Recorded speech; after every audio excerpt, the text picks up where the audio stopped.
you developed this, I'll call it a habit, and it has to do with maps, because as you became familiar with Denver, one of the things that you said you started to do was literally start to draw and outline your own maps and notate your own maps of the city as you learned it.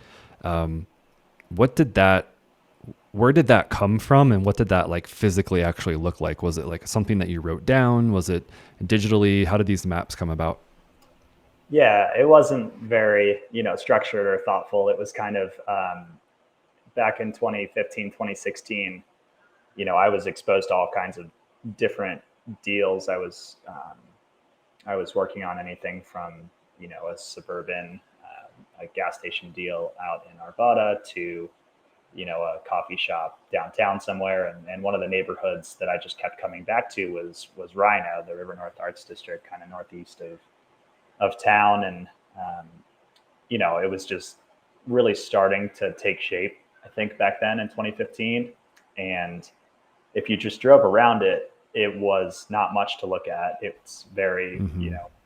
jumbled. There's new development here and there. There's some built out streets. There's some dirt roads. There's some, it's just kind of a hodgepodge. And so I noticed a lot of interest in buying land there from larger developers, from multifamily developers, from folks who want to build, the next cool mixed use project. And so for me, a way to kind of organize the neighborhood was there's this program on Google Maps. It's called My Maps, and you can kind of lay um, shapes and notes on top of Google Maps. And so I just started doing that. Basically, I would just lay if there was a site that traded and it was in the newspaper or something, I would draw a little boundary around it.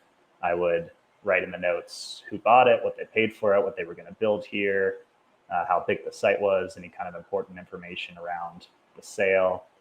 And so I just started doing that. I started accumulating all of these different sites from the newspapers and from people that I would just hear about different deals. And so it started to just create this big vision of the neighborhood. And it helped me to recognize where gaps were.